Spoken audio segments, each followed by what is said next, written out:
My name is Lamar Smith, and my mother was a writer. My father was a guitarist. You mix them together, and what you're getting is Lamar Smith.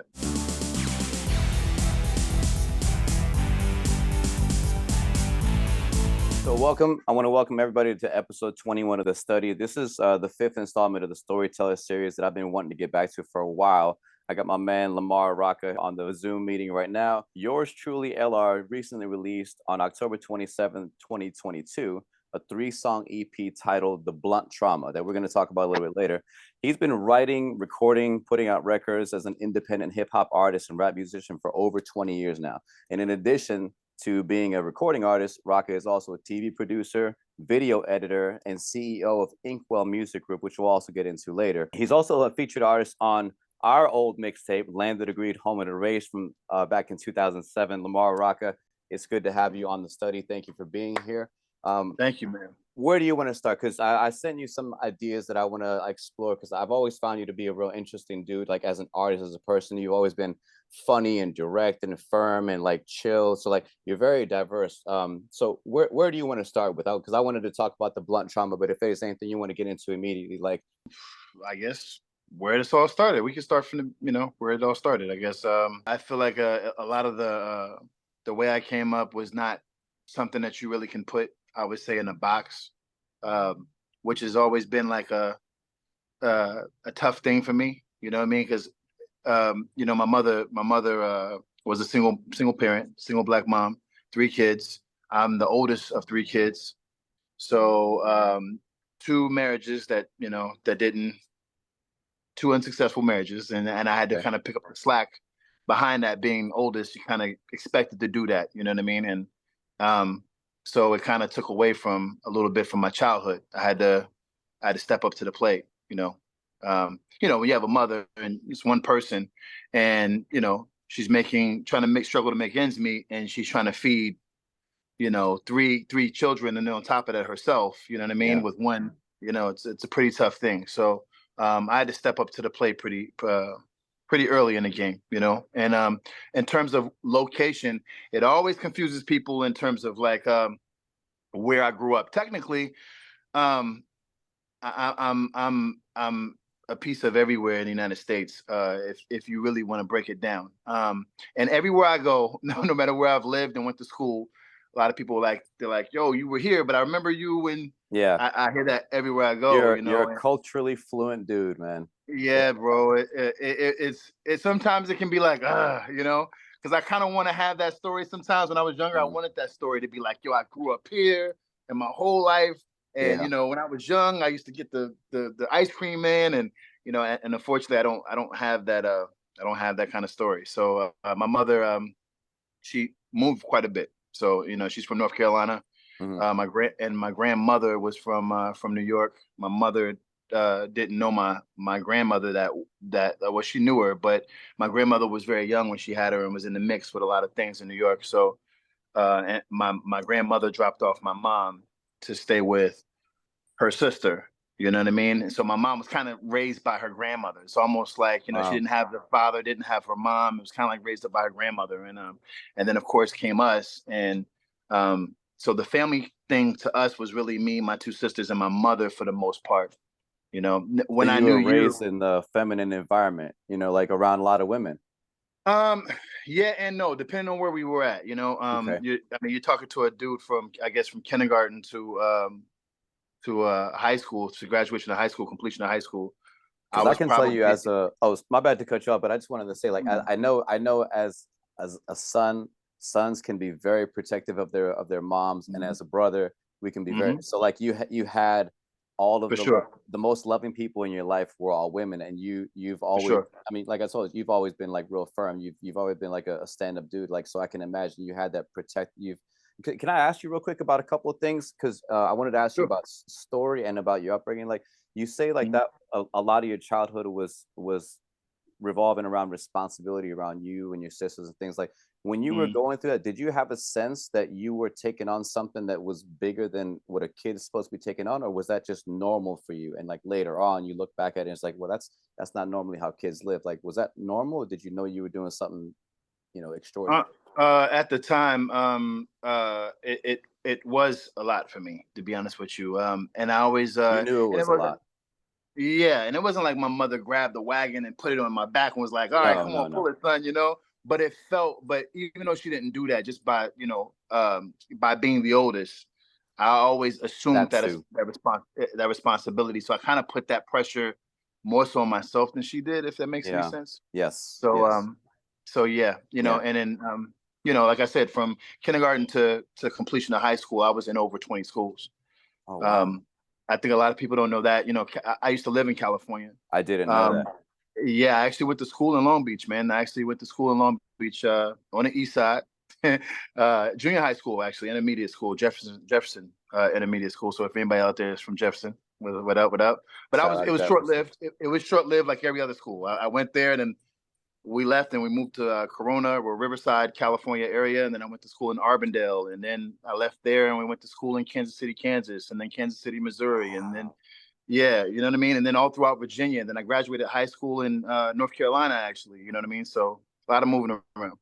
I didn't know you moved around that much, man.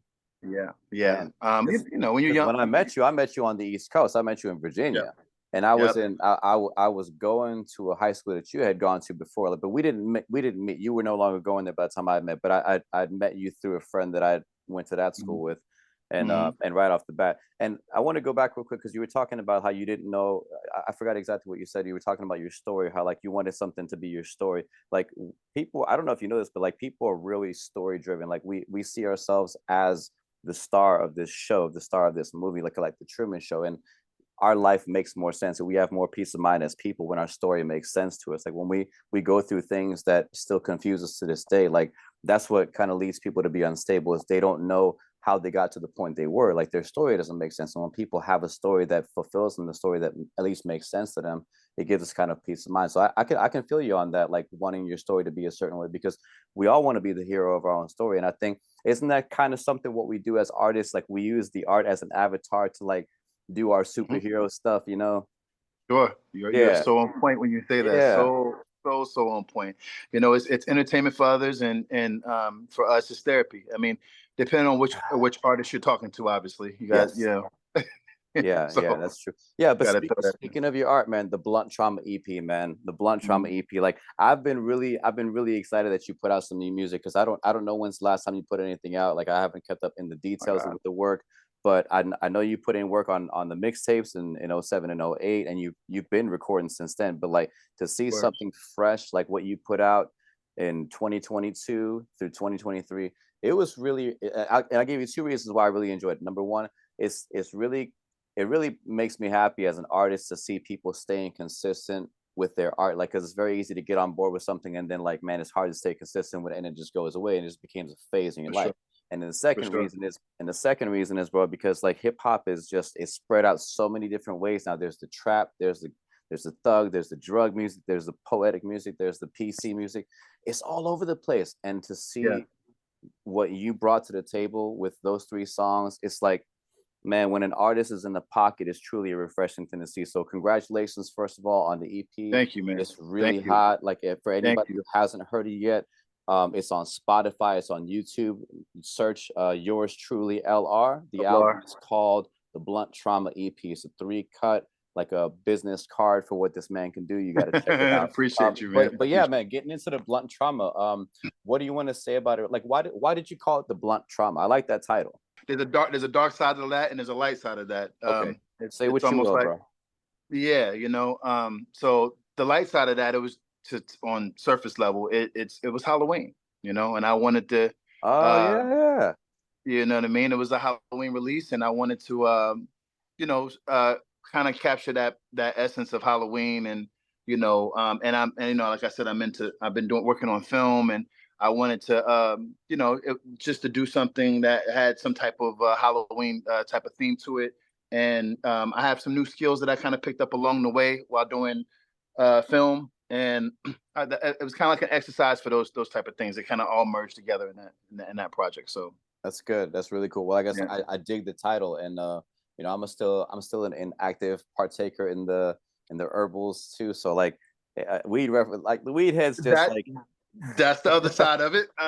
Yeah, yeah, Blunt trauma, and obviously that, right? yeah, And yeah. then the third part of that was being blunt and actually facing my traumas. That's They're part real. of what unfolds, man. Because like Yeah. I told you like I wanted to do this to promote the music, but at the same time, like I call it storyteller series because like I don't do chit chat, you know, I don't do like how's the weather and things like that. Like I really Right. am Right. curious about people and what makes them tick and what they've survived and how they've survived it. Because like if there's somebody else that's going through the same thing and they hear, because like it's real awful to hear, you know, what you went through, bro. It really is. But like the fact that I'm talking to you now and we're in our Yeah. 40s means that you've survived it. I'm sure that there's a side of you that's like, you know, if being here meant I had to go through what I went through, then fine, whatever. Like it's so awful that stuff like that has to be part of your story, man. But like the blunt Yeah. trauma title, maybe there's another take on that. Like maybe blunt trauma, like you know, when we take hits, like you know how people say like life hits you hard. Like when we take hits, Mhm. like you feel it forever. Like it's not something that Mhm. just heals and you're Stays with you. yeah, Stays with you. always with you and you don't get Yeah. over things, you just learn how to carry them, you know what I mean? So For like sure. so that title for so It, many it, reasons it, is so perfect, bro. it's so crazy because as you stand and a person may people may look at you like a grown man. They're like, wow, he's a grown man or whatever, and they look at you in the eyes of a grown man through the eyes of an adult looking at another adult. But some of the things that you go through as a child, they're still inside you, so you still have the child that's what's inside the grown man. You know what I Yes. mean? And some things just affect you and impact you in such a way where they just don't leave you, man. Here's something that you should know. There's this book that I like called Beyond Order, and it's 12 rules in it. One of the rules is if old memories still bother you, write them down carefully and completely. And that chapter, we're Mhm. not going to get too much into that chapter right now. It's by an author named Jordan Peterson, but basically, like sometimes I've heard of Jordan Peterson. Okay. yes. So sometimes we're so bothered by things that happen to us that we haven't sorted out yet, and we're our senses that alert us to danger and threat haven't been, you know, calibrated for our up to date life. They're still back on when the trauma happens. So they're looking for things that aren't happening in real life because it happened to us before and we haven't dealt with it. So when you write stuff down that you've gone through, whether you Mhm. release it or not, whether you just put it in a box or set it on fire, and that's that. I think the process of writing, and that's what I learned from that chapter, the process of putting that down carefully. Because I mean, first of all, to write, you're not like we're talking off the cuff right now, but like when you sit down and write, you scratch out words, you make sure you've said it the way you want to say it, and it makes sense to you. Mhm. And I imagine, and I don't know if you know this, but I imagine that that's sort of what happened to you, like just going through the song Unforgiven and making it happen, even all the way down to mixing and mastering and getting close to Yeah. maybe releasing it. I think maybe on some level that was something that you needed to do to sort of catalyst the rest of the project. Maybe it didn't need to be it. Maybe it was never meant to be a part of the project. Maybe it was Agreed. meant to be a part of your process. You know what I mean? That's what the thing that a lot of I think listeners or people that listen to the music, I don't know if they really realize. I know we know in terms of artistry, but in terms of an artist though, especially artists that are not, I mean, like that are not all pop, lock, and drop it. You know what I mean? That Not really are getting giving you jiggy. type. Yeah, and I'm not Yeah. knocking those type of artists. You know Sure. what I mean? Sure. I might put out a song like that just for the listeners that like that type of vibe, but that's not really my core. You know what I'm saying? But we put a lot as artists. We put a lot into music, man. We take our time and our energy and our emotions and everything that's within inside of us, and we try to put all of that into 3.5, 4 minutes. And once we do that, we go through the cycle of reciting it, looking at it, and Yep. repetitiveness for me. Because I don't like going and recording with the paper. You know what I mean? Because if the ruffles go into Yes. Yes. every artist knows what I'm talking about when I say that. So we go into the rehearsing of saying remembering it. Then once you remember it, there's certain lines I want to say a certain way. Yeah. So it's delivery, so I can put the emotion behind it. You know what I mean? That's so And cool. and then after doing that, you go to the studio, you record it. If you want to get it in a professional studio, whatever, however you do it, you do that. Then you leave there and you come back for a mix and master.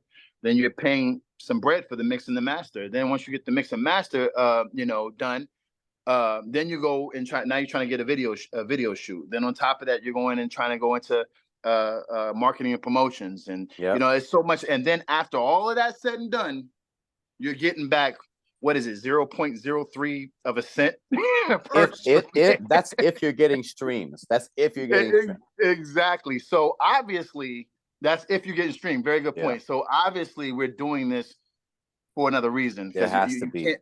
Yeah, You you know, can't you can't build your whole life on that. You just can't. So very, very few people are successful monetarily as artists, and like I for mean, sure. that's another thing. Like you've never struck me as someone who's just naive and has fantasies of being a famous anything. Like you've always seemed like Yeah, somebody who knows the terrain, who's really paying attention to the road in front of them, and for like sure. to bank on your entire income Can revolving do it. around your art. Very few people, and even the people who do make that kind of money off their art, like who's to say that they're happy in the other aspects of their life? You know what I mean? But I'm really glad you brought that, because like not a lot of people know the process. It's just like you wrote the song, you recorded the song. What else is there to do? It's like you have no idea. You have no idea how Yeah, much for more real. there is to For, do.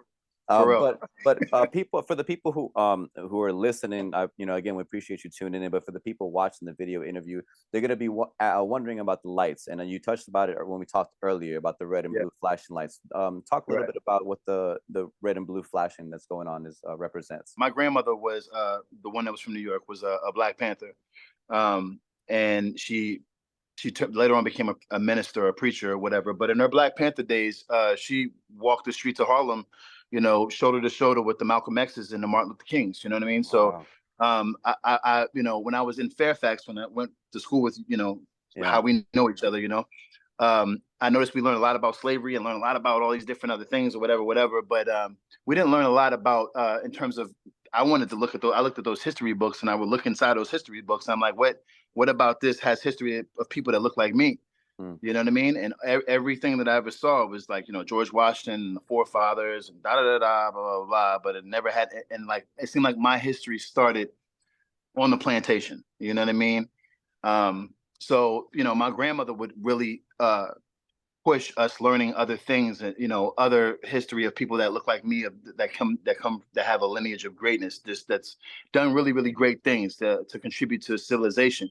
You know what I mean? And I've learned a lot from her. So with that said, which it brings me to the reason why I have this light is because we have a lot of issues with police brutality, and there are a lot of people that are not here, no longer here due to police brutality, with a faulty criminal justice system and whatnot. So that was the whole purpose of the I had the police light setting on my light, and that was the whole purpose of the backdrop of the thing that I did with the video when I was Okay. using that for the video. And also I knew it would catch people's attention, but also I have a purpose behind it. You know what I mean? Yeah. So I just want the people watching to know that there's not an officer in the room. Like he's not under arrest.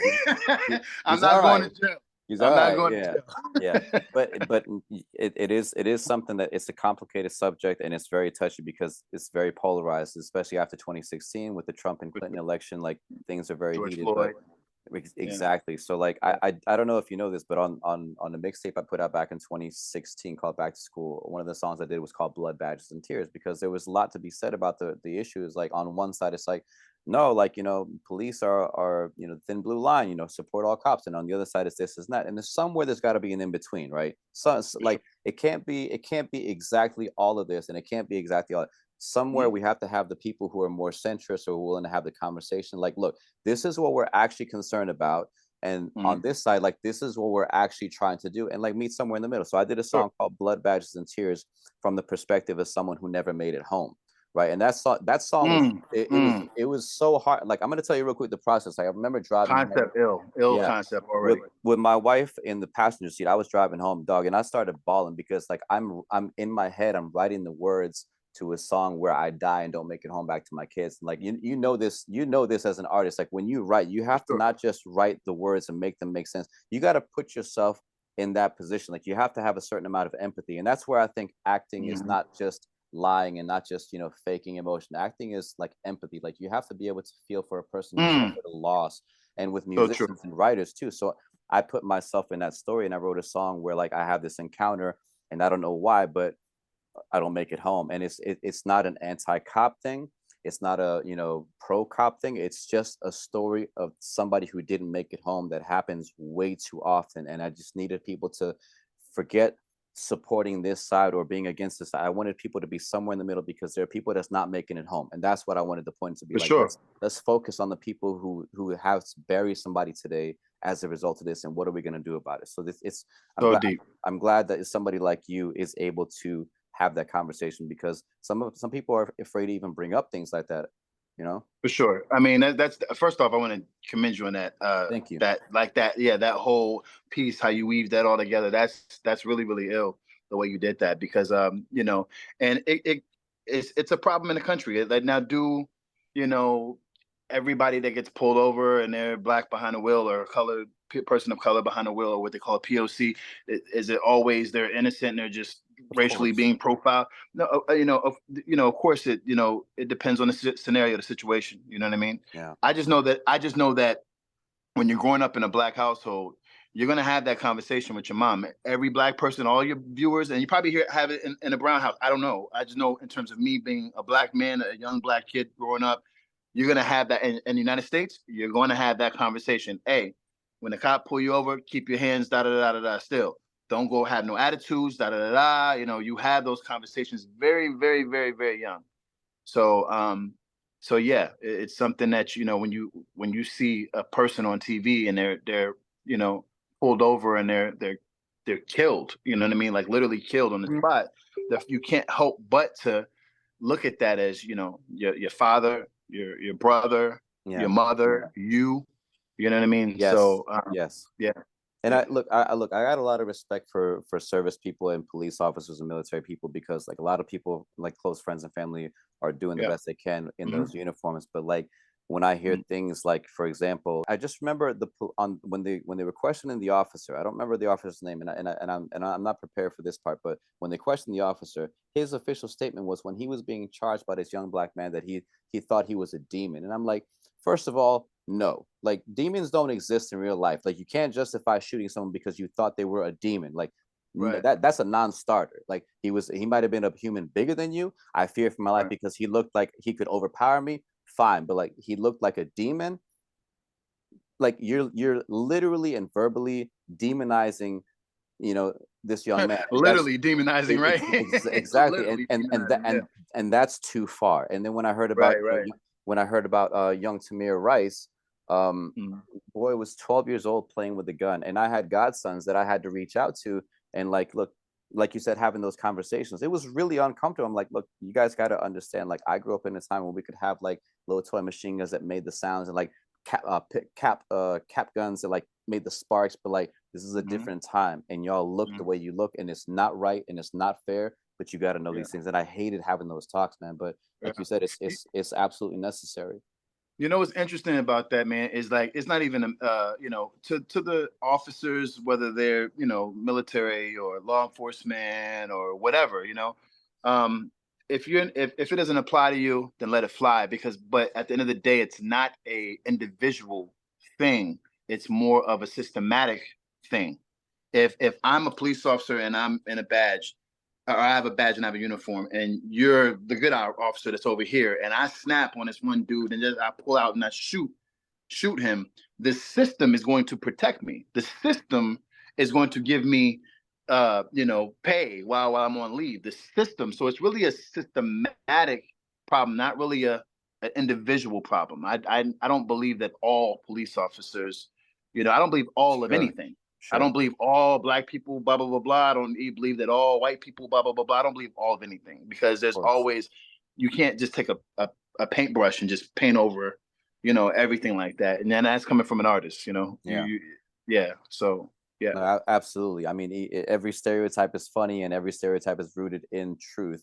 But no, you can't. And generalizations are valid, but like, no, sure, you can't go completely across the board. But anyways, I'm glad you explained the blue and red lights, man. It's pretty cool. And if we don't, as artists, if we don't occasionally talk about things that maybe the average person is afraid to talk about, out of fear of what their friends and family might think, or will it affect my job and my income, like it's sort of like the artist's responsibility to be the voice for people who can't be. I wanted to ask you about your early work, because like I said, like I mentioned earlier, you've been writing and recording for easily over 20 years. Do you remember your very first verse written and locked and loaded, not like scrapped, I'm gonna try again, but like your first verse recorded or song? Like, do you remember where you started with the studio? Yeah, the first song I recorded was called "Who Be the Illest." Okay. Uh, I was Remember the title. yeah, I was 15, and we recorded at a spot called MC Sounds. It was in Maryland, and the engineer was named Mike. There's a funny story about Mike too. Not him, Mike specifically, but Mm. every engineer that I worked with from then on out was named Mike. I don't know what the deal with that is, but majority of my engineers that I really had a good relationship with and cranked out a lot of different projects with, their name was Mike for some reason. Interesting. But Shout out, Mike. yeah, right. And you know, wordplay on Mike, you know, the Mike, you know. But Yeah. anyway, yeah, you know, but yeah, we did a song called "Who Be the Illest," and it was actually me and a friend of mine, Trey, named Trey or whatever, and I had no idea of song structure at all. I mean, I literally, you know, just to give everybody, your viewers, an idea in terms of like, just to get a time frame. This was back where I saved up, you know, the little scraps that I had, and I was like, all right, I'm gonna get into the studio. I want to get into the studio. I want to record a song. I don't know. I just want to do it. I want to do it. You know. And the person that I looked up to, he had a camp that he rapped with. None of those guys were taking me. You know what I mean? Mm. They looked at me like a little scrub, like get out of here. You know. So I was like, dang, I want to go to the studio, and I saved up some money. I go to the studio, and then after I record, this guy gives me a tape.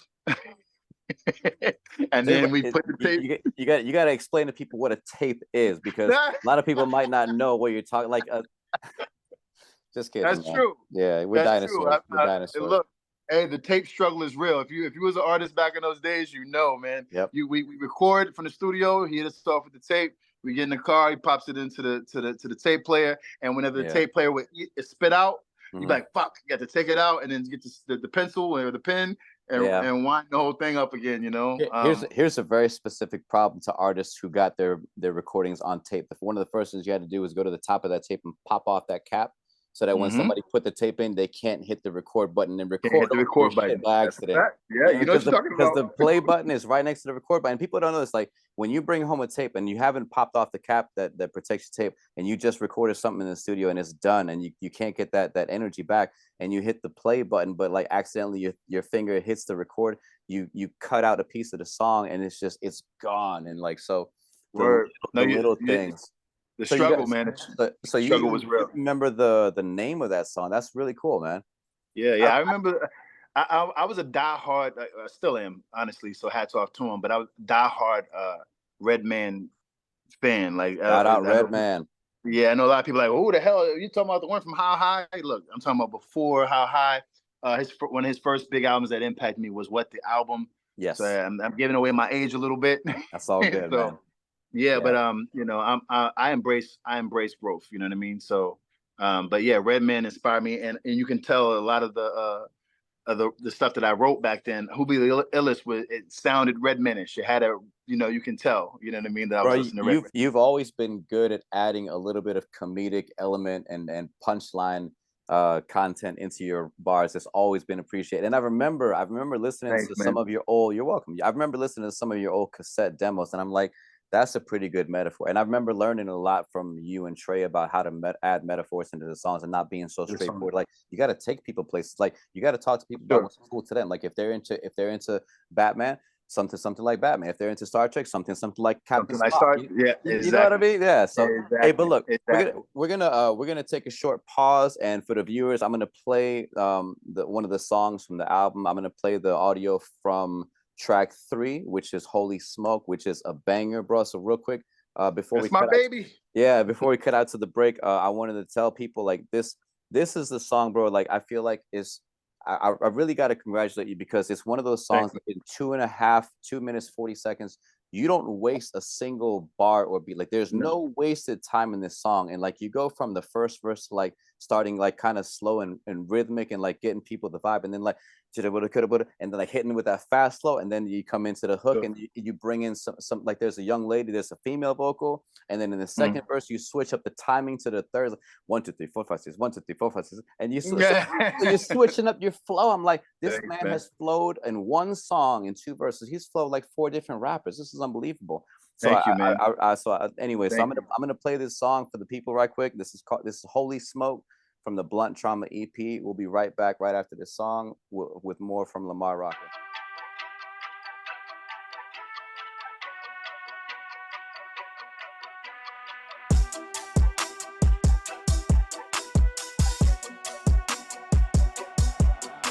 I'm a man and I came with a plan. On a plane and I ain't gonna land. See, I'm rolling with the flames and I can never in the pain, but I never really hang with a clan. And this cake that I make, I ain't even got a fake. I don't ever really bake in a pan. Cause you know I gotta get it every time I get the money, but the money never made me the man. I'm the one that took the money and I put her in the middle. That's an itty bitty riddle. Put her in the hospital, killing everybody. Take a body, put it in the river. Now I got a lot of people saying shoulda, coulda, woulda. Every time I get better, then I get a little bitter. I don't let a butterfly, you itty bitty caterpillar. I'm the killer, I'm the one that put the thriller in Manila. I'm the man that got the candy and I'm looking in the mirror. Let's go!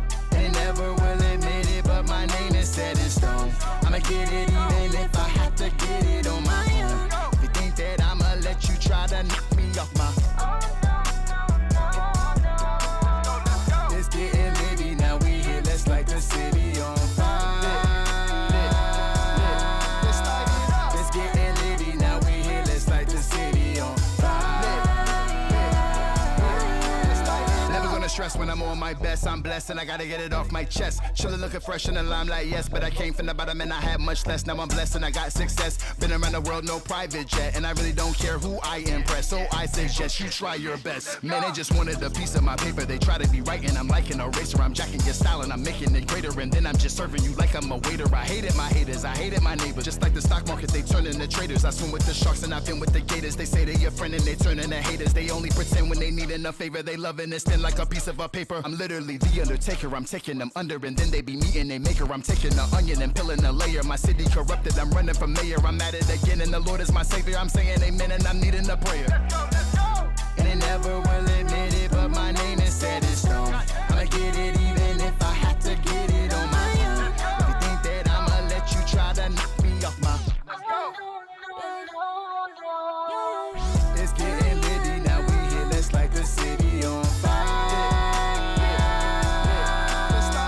It's getting litty, now we here, let's light the city on fire. Let's light it up.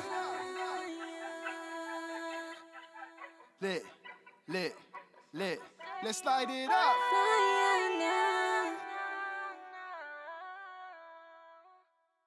All right, we're back to episode 21. I'm your host, Evadense, with my man, Lamar Rocker. You just heard Holy Smoke, and Holy Smoke really describes that track pretty perfectly, man. Again, like I can't say enough about how good a job you did of putting so much into under 3 minutes. And that satisfies the radio DJ, that satisfies the listener, it satisfies the lyricist, it satisfies the person who don't even speak English, to just bob in their head and just enjoy. 10 out of 10, bro. And I say that as wow, thank you. I say that as someone who's not easily impressed, bro. I'm not easily impressed with stuff. This work, my man, is a 10 out of 10 for what it is. Like, you're definitely a tough crowd, bro. Yeah, so much props on this one. I wish you the best of luck. Like I'm no Joe Rogan, but I hope if anybody's listening, man, you gotta share this one, play it at your weddings, play it at whatever. Like this is a song that you will love. But good job on it, man. Good job. Anything you want to say about the track itself? Well, the track is produced by a dude named Louis Beats, so shout out to him. And also the hook, I did write the hook as well. But the vocal on it is actually my baby sister, my little sister. Nice. Her name is her name is B Divine. She's actually an artist that's signed with Death Row Records. Wow. And she's out here now. Actually, she's when I get off this interview, I actually have to go to her house. But she just got out. Back in Snoop's hands. Has she met Snoop? Oh, bro, no, she hasn't had the pleasure of meeting Snoop yet. Okay. So, her thing is crazy, man. You know, she grew up through watching me do shows and opening up for this person, opening up for that person. You know, bad shows where things don't go right, and know how that is. There's highs and lows. You know, this girl, man. You know, I used to have her in the studio, and it'd be 3, 4, 5 in the morning, and she's freaking on the floor, and I have an extra like headset for her, and she's just and I'm rapping, and she's on the floor like that, and she's like vibing out. And the other sister, she's not into music as well. She likes the finished product, but she'll be there on some of those nights, and she's like, I'm ready to go home. Like, you know, like the sun is coming up. This is crazy. You know what I mean? She's like getting upset or whatever. So Yeah, I'm very proud of how far she's gotten, man. she did a good Her job on the song. yeah, her name was actually Protege. It started out Protege. She was my protege, and Okay. I would have these writing boot camps for her, man. We would freaking I would turn on the timer. You could interview her actually. She would love to come up here and talk about her story, man. I'll save some of that for her just in case you guys do want to do that. But yeah, we would turn on the timer, man, and I'm like, all right, you got, you know, 2.5 minutes. And after that, I'm cutting the beat off and I'm pulling the pad back from you. You get no more. And I said, what I'm measuring is how much you write and then how potent, how dope what you write, how much substance you have. So you Mm. can't just do some, you know what I mean? And I said, and you competing against me. And she's like, oh, And Yeah. then I put the timer and she's in there like trying to write, and then, and we just did that so much, man. And because I don't write just hip hop. Another thing that a lot of people don't know, I actually started out with R&B first, Well, your which is hooks kind of tease at that, like the hooks, the yeah, fact that you can go from rapping like four yeah, different types of styles in one song and then back and forth in that hook. That's really like you can tell that you got that singer R&B side of you. Like you must have I do. listened to as much rap as anything else. Not but yeah, no, that's Yeah, that's really cool. It yeah. shows I in mean, the my song. my my name is Lamar Smith, and my mother was a writer. My father was a guitarist. You mix them together, and what you get in is Lamar Smith. It's a part of one of the little lines I put together. My dad was a guitarist. He played Nice. guitar. My mother was a songwriter and a singer, and a book writer as well. She wrote several books that I'm always on her like, yo, get that published. It's not, Mm. she's a phenomenal writer. And so my first rap, actually, I remember my first rap going into studio recording, but my first rap actually wrote, it was I did it was ghost written by my mother. My mother wrote my first rap. I know it sounds Wow. like the mama boy shit, but it's the truth though. Yeah, she wrote my first rap. So I still That's remember it. that's so interesting, man. Still remember it. Yeah. I My don't know mother, how many people can say that they had a verse yeah. written for them by their mom. That is a beautiful thing to have as part of your story, man. I was in LA and they had the LA riots. And it was really, Mm, really bad. The whole Rodney King thing and the Crips and the Bloods, the gangs out here, they're kind of like unified.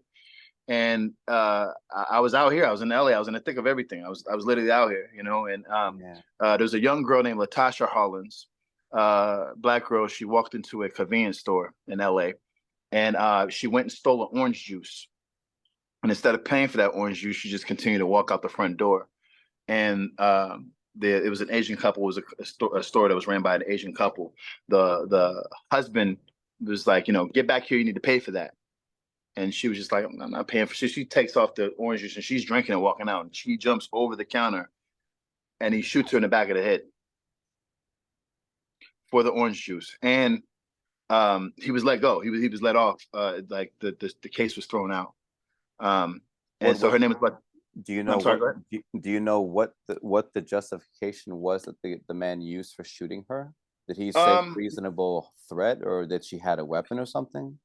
I don't know the technicalities. I was so young. I don't even know if I could Because fully that's digest. because how do you take that into Yeah. I can't imagine what the person would not that it matters what he said, but like how do you justify doing that's so you want to can I tell you how I know that name Latasha Harlins? Sure. Sure. At the beginning of Tupac's video for Keep Your Head Up, it Mm-hmm. says in memory of Latasha Harlins. I don't know if people know that. Mm, I don't know if people know mm. that. Yeah, so I didn't even know that. I didn't even know that. he shouted her out in text at the very beginning Wow. of the Keep Your Head Up video. It's still I on just got I just got goosebumps on that. That's crazy. yeah, so I Yeah. learned that through like I'm hearing it again through you, and this is what I've always liked about you. You have these stories and experiences that I'm like, man, like I feel like I'm there with them. Like, but Tupac said that he had that name at the beginning of the video, and then later on Better. This is after he died on the Better Days album on the posthumous Better Days album on the song Thug's Mansion. He mentions her again. He says, little Latasha, she all grown. Tell the lady at the liquor store that she's forgiven. So come home. And I'm like, Wow. wow, that line, Wow. there's so much in that Wow. line. The growth, Wow. the forgiveness, that come home. Like and I was like, man, like way to and this little Latasha girl, like she was, and I'm not I can't say she's a nobody, but like no one knew her name, right? Like Hmm. the For sure. world didn't know her name For until sure. this absolutely awful thing happened to her. And now she at least gets remembered and gets said by anyways, man, that's I didn't know you were in the middle of all that. Yeah, man, I was out here in California. All the drama was popping off, and my mom wrote a song called "No Justice, No Peace." And she had a rap part at the very end. She was going to sing the beginning. We laugh about this now, but Mm, the beginning, not of the obviously because of the lost life of Latasha Hollins, the innocent lost life, but we laugh about in terms of like the song, us making a song because right. I never rapped before, you know what I mean? And and she writes this long song, not long song, but the song that she's singing, the chorus, and it goes into the verse, and then at the very end of it, she wanted me to come in with the rap, and I never rapped before, and I was like, I don't know how to rap. I never been to the studio in my life. So she writes it, and but I wanted to do it. So I Yeah. rehearsed it. I rehearsed it. I rehearsed it. I rehearsed it, and we never made it to the studio because she was married, and her husband at at the time didn't feel like it was like a waste of money. He wasn't really an artsy guy, and Okay. so I still remember this rhyme. Latasha Hollins, she was shot down and the court showed no mercy to be found, and they left it on tape for the nation to see. A child shot down on national TV. Do you think this is fair? No, I think not, because community service was all that he got. So it was like, it was emotional. Wow. It was emotional over here. Yeah, man. Yeah, I never got a chance to record it. I stored it. I had it to the point where I don't even need the paper That's because I so cool, wanted to man. do it, but I never recorded that song. Me and my And mother you never recorded that and song. you still can say it like it's fresh. That's so cool, man. Yeah, yeah, man. It was up here. I was ready to go. I wanted to do it so bad. That's why I knew that I had the whole artistry thing. It was in me. I had no choice. And then, once I started to do it, and 15, when I saved up, I was like, I'm going Mm. to this. No one's taking me. I'm going to go. And I went and we did Who Be the Illest, and I did this long. I don't know what it was. It's like 1,000 bar verse, like. And the engineer took me to the side, like, "Yo, look, hey Lamar, man, you got to structure this, bro. You got to do a 16." I'm like, Mm. wait, what's a 16? He was like, yeah, man, this song just runs and runs and runs and runs. Where's your bridge? Where's your hook? Where's it just runs, man. And he was the first person to kind of point out song structure. And that's where it kind of formulate. And as that's going on, a parallel universe is forming within my younger sister. She's watching me as I'm doing this, and she's even younger. You know what I mean? And everything I'm learning, I'm pouring into her. I'm just dumping it into her. And she chose the name Protege. She actually has it on the side of her side on her ribcage. It's written Protege.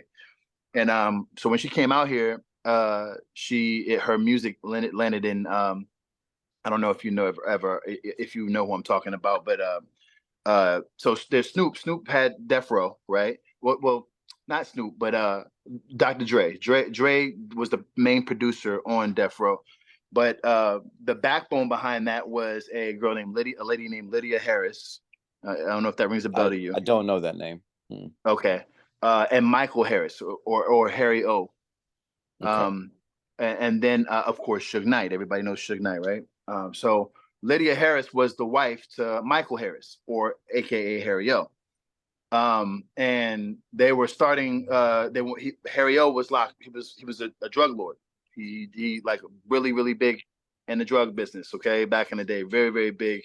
Back in the day, and he went to prison for a long period of time. And while he was in prison, he was trying to get into legitimate business. You know what I mean? And he was really into music. He loved music, and his wife Lydia, basically she was on the outskirts outside, and she would visit him regularly, and she's like, hey, look, you know what I mean, if you want to invest into a record label, we can get a record label started. And I have a friend named Marion Shug can run the day-to-day operations for you if you're down to invest. And he invested 1.5 million, and then Death Row was born. He literally started Death Row from Oh wow. prison, actually on Death Row. He was actually on Death Row. God, Yeah, and so they that's a started this crazy Death Row story. thing. Yeah, and of course, Snoop came out of that, Dog Pound. Everybody knows the Tupacs and all that stuff like Mm. that. And then what's funny about this is that Donald Trump, he did a pardon on, I don't know why. I don't know if you remember. Do you remember that thing where Lil Wayne was like, uh, he wrote to Donald Trump, free this person and get this person out, and all these rappers were saying, Vaguely, asking, do you remember that? vaguely. Okay, so Harry O was one of those peoples that Donald Trump pardoned. He was like one of the last people that he pardoned before he left office. Jeez. So, you know, this dude was Yeah. supposed to do life, bro. And then he comes home, and as soon as he comes home, now Dr. Dre, all the people that he funded, like he financed in the beginning, Dr. Dre is a billionaire. Snoop is damn near a billionaire. You know what I mean? And so he comes home with the red carpet, man. He came home, and of course Snoop made him the president at Death Row, at the new Death Row, whatever. And he started his own subsidiary of Death Row, his own company. And my sister was like the fourth artist or the third artist, I think, because he signed an R&B act, that's a guy. Then he signed a rapper guy, a rapper act, hip hop act, and then my sister. So my sister was I think the third. I might be wrong on that, third or fourth or whatever, but she was like the third or the fourth artist. That's really cool, man. I didn't know that, and I like that because I didn't know where that was going when he got out. I didn't know if he was gonna be welcomed back, but you said they welcomed him back in Snoop. Oh, are you serious? Yeah, Because I don't know the story. I don't know this history, right? I only know that it was under Suge Knight at one point, and then Death Row kind of dissolved. I don't know what its status was, and then Snoop released a compilation album with Def Jam that was really cool. It started off with like I think Method Man and Redman on the first track, and then Snoop released the BODR, the Back on Death Row, proclaiming like he's the new head of Death Row. So I only know that much about it, but that's really cool that this man who had that early on connection was welcomed back, and like that's crazy that he was on Death Row when they put that together. Well, okay, so he was on Death Row, but it was only because they ran out of housing space. He was going to be just a regular inmate, but they put him in Death Row, on Death Row with other people that were really on Death Row, but he was in where they housed him over there. And he really wasn't on Death Row though, but he was where they housed. You know what I'm saying? Yeah. So yeah, and yeah, man, they brought out the red carpet to him. In fact, I don't know. You remember the Super Bowl? Eminem, Dre, 50. Yes. And yeah, that whole thing. Kendrick Lamar was there too. Kendrick Lamar, yeah. So yeah, he was front row, bro. He was literally front row. They oh, nice. Yeah. So yeah, if it wasn't for him, bro, they probably, I don't know, he probably wouldn't have a Tupac. He's literally the person who financed and gave the platform for some of our dopest West Coast artists. You know what I mean? Wow. When you see was this man made, we might not have had a Tupac on there because Tupac did what he did before he was locked up, but then it was that deal with Suge Knight that allegedly was written on a napkin and got him out on his death row deal that gave us what became of the rest of Pac. Like, and had it not been for this man, like these are the kinds of things that I wish people knew. This is the kind of stuff that I really benefit when I talk to people like you. Like, I don't know this stuff. Like, I know what I know, and right. When I do a little bit of digging, when I let people like tell their story, I'm like, that's such a crazy, because how much I benefited off of Pac and his work, and that knowing that some of that came as a result of this, it's bananas. So like in a real short time, we've gone from your very first verse that was written by your mom that you spit but didn't get to record, to now, like the Snoop, to this time. So like going to now, like as an artist, as a person, like why, and I'm playing a little bit of devil's advocate, like why continue, like why even write, like why don't guys like us just settle into a job at Staples and like scanning groceries and just like put this behind us? Like why still do this as an artist? I've been doing it more years than I haven't, and it's just a part of me, you know what I mean? It's just as normal as people tying their shoes, you know, or yeah. You know, oh, in my family we do XYZ, and that's all you know. In my family, it was music. It was always music.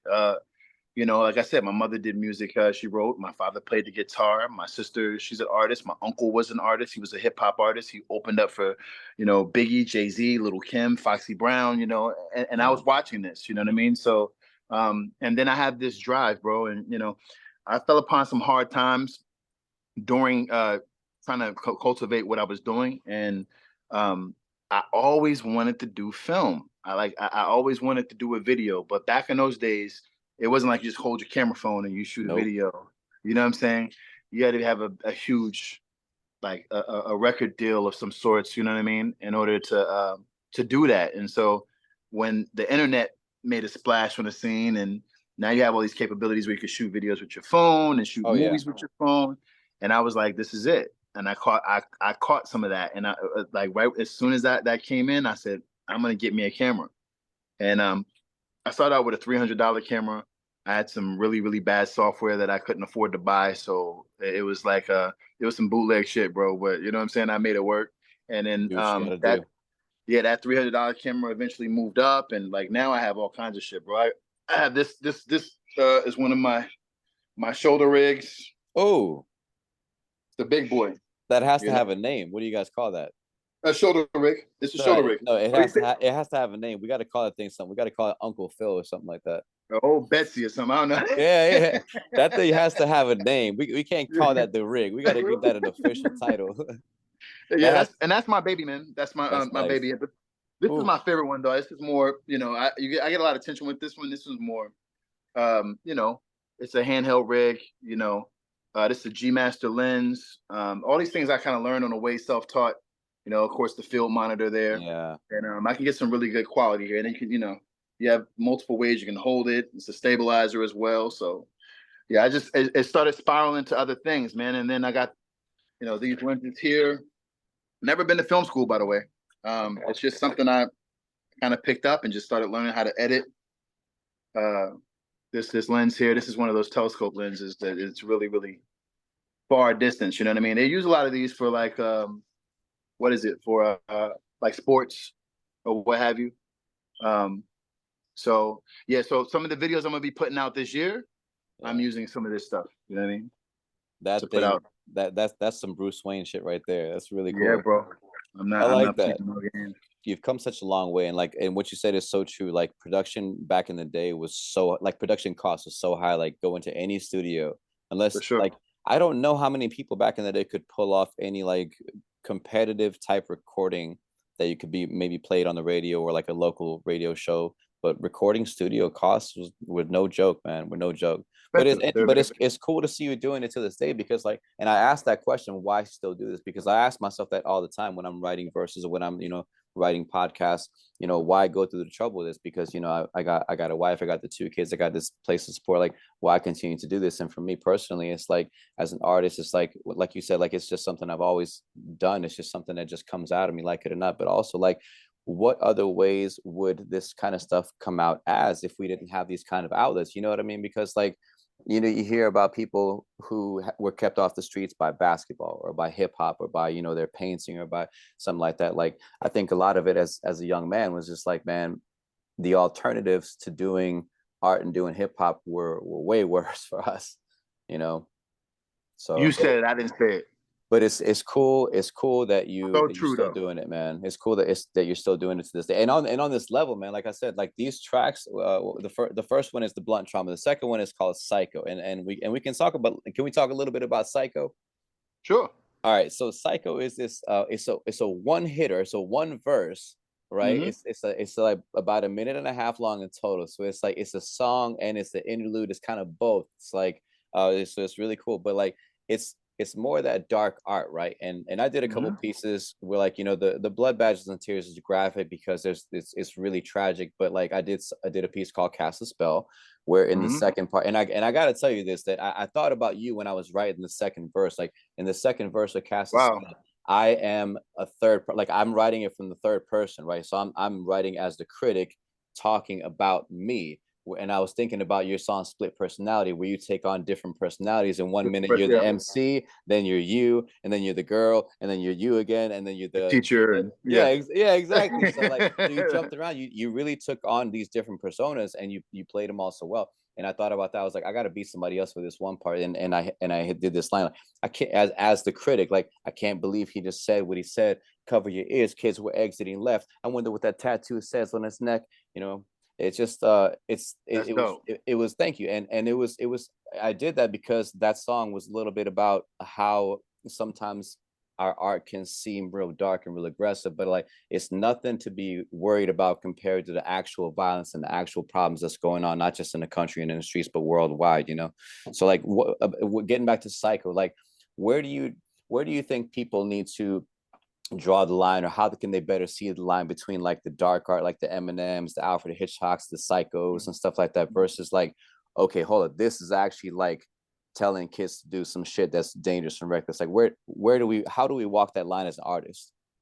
That was the reason why I wanted to do it around Halloween, because so you know that the theme is a Halloween theme thing. You That's know what I mean? smart. That's really Yeah, smart. and then on top of that, like for the listener, it's a difference in me saying, I shot somebody on 3rd Street, and then later on you hear there's an investigation of a shooting on 3rd Street, versus me playing a serial killer. Like, come on, if I was really a serial killer, Yeah. I definitely wouldn't be telling you about it or anybody about it. Try You know what I telling mean? that to C. Dolores Tucker, you know? I know. That's, oh man, I Yeah. remember that. I remember that Yeah. name. I remember that Yeah. name. Yeah. But Reverend Calvin Butts. I remember that name as well. Yeah, I see, remember that you name. know these things. People don't know Yes, those names. See, Dolores Tucker and Reverend Calvin Butts. yes, They were not a fan of the dark art. They were not a fan of NWA telling. I mean, from I mean, and I'm not saying that our rap heroes and our hip hop icons aren't flawed people that made mistakes too. But like for sure. NWA, from their perspective, they were telling it as it was. They were street reporting. They were saying, this is Right, what's going on in our neighborhood. Y'all don't know about it. You need to know about it. And now you know for about it. sure. And if you don't do anything about it, you're not doing anything about it while knowing it. You're Mhm. turning a blind eye, and we're calling you out on that as a nation. And that's how powerful their music was. They were calling an entire nation out for turning a blind eye to stuff that's happening in their own neighborhoods and on TV Yeah, after the Rodney King, So I thought that was really powerful, but they were not fans of that. They were like, this is harmful to kids. This is only bad. This is pure evil, and we're gonna steamroll your CDs, which was a stupid statement to make, anyways. I remember that. I still Like remember that. it's like, yeah, and we can, and hip hop can go too far. Like, as much as I love Tupac, I felt like, the end of Hit 'Em Up where he goes off, I felt like Pac, like that's something we could have done without. Like you touched something there that's a little bit beyond the studio, man. And I hope for you the best, but like, if I were your friend, I would have been like, we should cut that part out and not go there. You got to remember, in terms of Psycho, the actual visual. I don't know if you remember, but the news reporter said a body was found of repeated child molester. Mm, So you know what I'm saying? Yeah, yeah, I'm a serial killer, but I'm kind of like a vigilante. I mean, if the person's a repeated child molester and they find the body, yeah. I'm not saying death should be justified, but No, damn, no, if it no. is, this is the but moment. You know what I mean? but even those topics, it's like, oh, you can't talk Yeah, about that. Like, don't make a song about that. Like, that's something that's right about something else. It's like, no, like sometimes, like, I'm gonna do a song about a dude who's taken, revenge where he feels like it's justified, and like, it's a song. What would you rather have, the song or the real thing? Like, people got to understand that energy is real, and you got to transfer that energy. Energy, like putting your energy into a song. You know what I'm saying? Could possibly save people's lives, whether the person that's committing the crime or the person that's having the crime committed against them. When you put that your effort, your time into a song, sometimes people need to vent, man. mhm, People don't have everybody doesn't have the means of going to a therapist, and some people don't even know how to talk to a therapist. yep, Sometimes this is what people know is writing. You know what I mean? And sometimes that is their therapy. So I would prefer that than it being the other way around. yeah. So Absolutely. Well, yeah. I'm glad you did it. It's a crazy story, and I'm glad that you put out this EP. But like, are you working on more? I know you said you got another single coming out. I read one of your posts. You got something. You want to talk a little bit about what you got going on in the works? Yeah, I got a song called "The One," and when you it kind of goes with with the, like, getting into involved in music and dealing with like the things that come along with music. There's parts of the game I don't like. You know what I mean? Of And there's course. gonna be, yeah, like I love creating music, but ugly and very, very mean people take away from the beauty in creating music. You know what I mean? Especially when you start adding business to it, and people want to Yes. take advantage of you and give you these fuckboy contracts and shit on you, and you know what I mean, and take your credit from all your hard work. And that's the dark side of the industry. That it's a lot of smoke and mirrors with Hollywood, a lot. And a lot of friends and associates that I'm affiliated with right now, they come out here to try to get big and try to, and it hits them really, really hard. So Mm. the one is basically, though, I'm kind of going off topic a little bit, but the one No, it's is all really right. based. Yeah, it's based on the people behind your back. Oh, I like this song, or I don't like this song, or he can't do it again, or he, uh, just people talking about, just the naysayers. You know what I mean? Basically, the naysayers. It's And funny you mentioned the naysayers because I just posted a video today about people who criticize our art.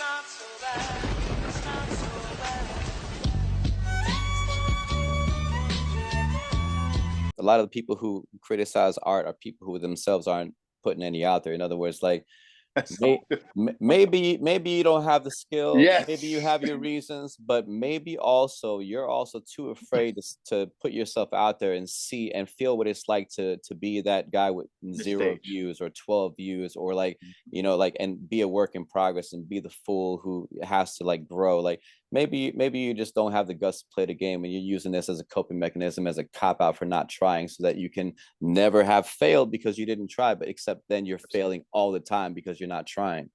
Yeah, and that's all, and that all comes a part of it. You have these people that are just stuck in their ways, man, and they wonder why this is not happening for me. Why is this working out for you and this is not working out for me, or whatever. They have that attitude, and it's like, yo, we have the same 24 hours in a day. You could go out there and you have, you could do this and I can't do that. I'm like, bro, if you put your talent towards something and you really put your real focus on it and you really, really want to do it, you're going to better with time.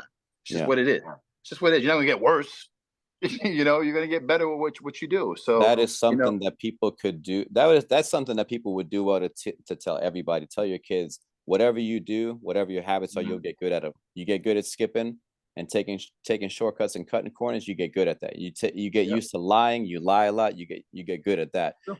If you skip out and party and bullshit and get to what you're trying to do, you'll get good at that. And the habits, they have this snowball effect where they compound and they just become easier over time. Like a person who's lifting weights, the first few weeks, the first few months, it's a struggle, but after a while, you get your rhythm going.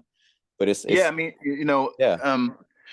even me, I had to, I was in the DMV and things wasn't clicking the way I wanted them to click. You know what I mean? But since I've left there and I came to California 8 years ago, just things just started, doors were just opening up left and right. You know what I mean? And sometimes it takes that. Sometimes, in my case, it's not for everybody, but sometimes it takes, not necessarily you have to move to another place, but just change what you're doing. Maybe moving this way is not, take a different path, or go about it a different way, So people get very, they get tangled up in comfort zones, and comfort zones can actually hinder your success sometimes.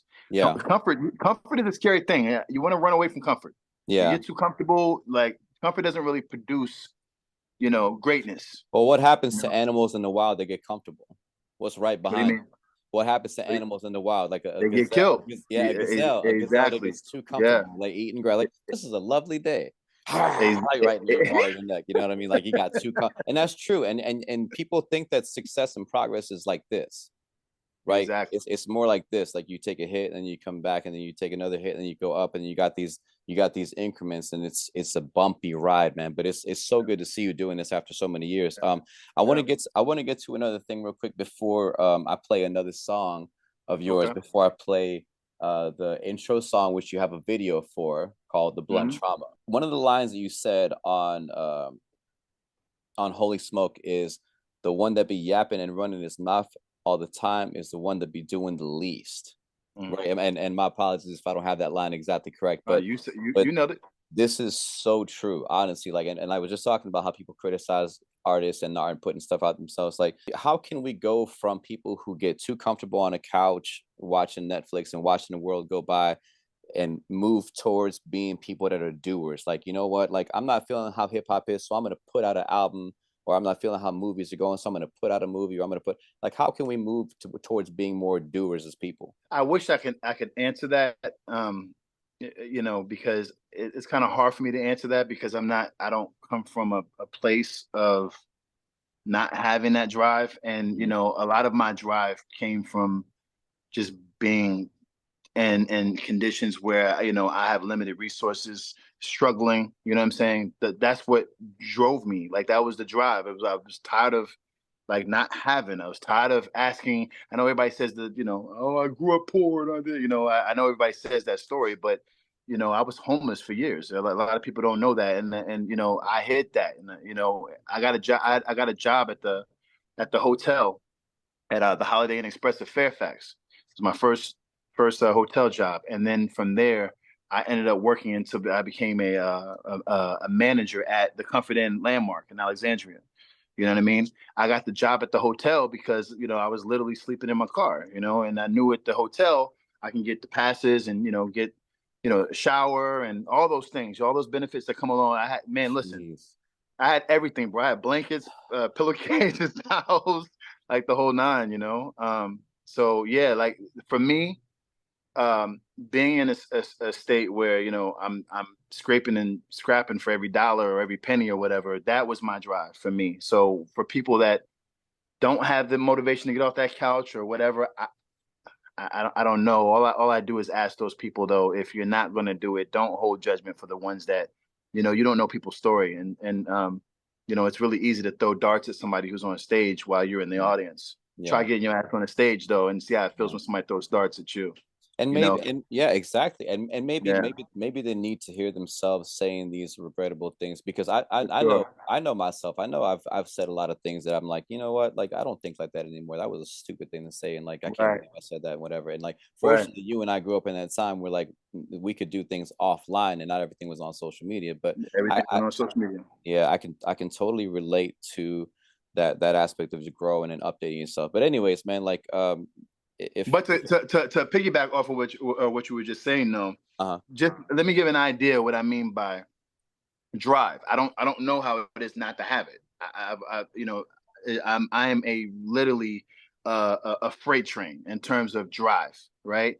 Because I had to make something out of fucking nothing. So another thing I love to do off the grid, this is not music or nothing like that, is I've been studying Spanish for years. A lot of people don't know that I study Spanish or whatever. I actually have a residence in Panama, in the country of Panama.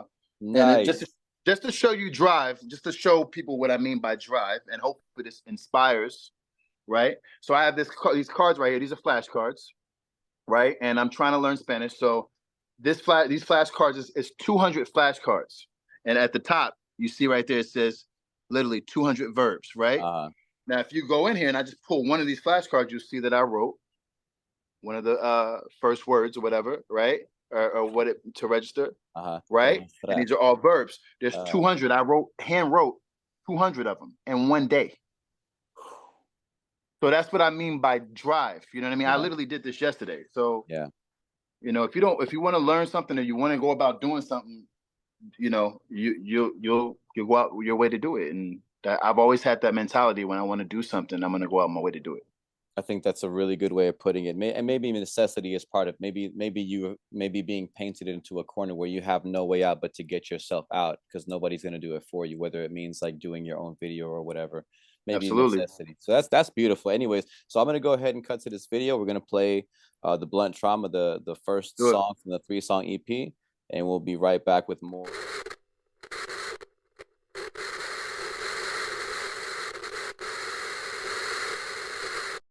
Breaking news.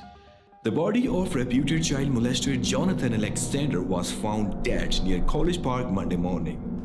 Police said the victim was one of 7 abductions that occurred in that area and was last seen walking late Friday afternoon. Anyone with information is urged to call Crime Stoppers at 1-800-222-TIPS. Stay tuned for more updates.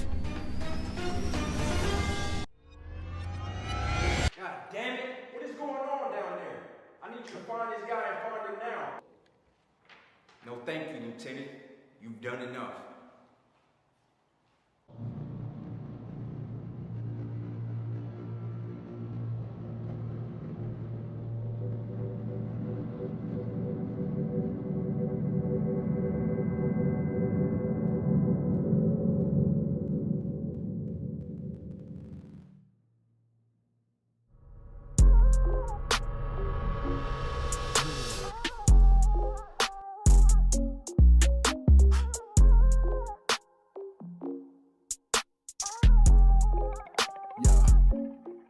I used to always be depressed. I thought I'd never see success. Thinking to myself, I'm never getting out of debt. Going off the deep end, always sleeping deep regret. Every weekend I be drinking, thinking I could be the best. They say my record should be selling out the store. Tell me how he poppin', he ain't even got a tour. And I don't even talk to many people anymore. I guess I'm not the same guy that I used to be before. Fuck that shit.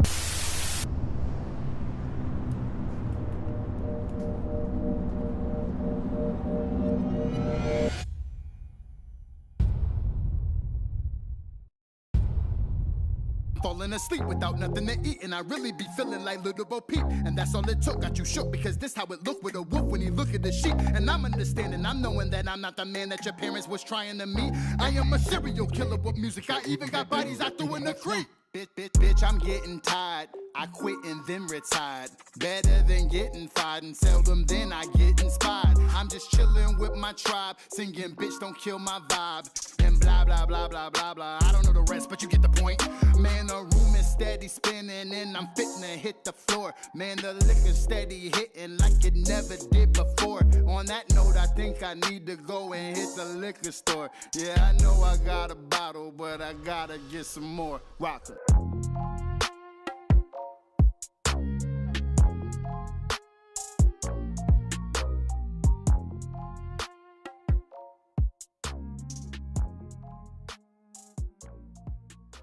All right, we are back on episode 21. Your host, Evadense, my man Lamar Rocca. Inkwell Music Group. I noticed on your Instagram bio, Inkwell Music Group.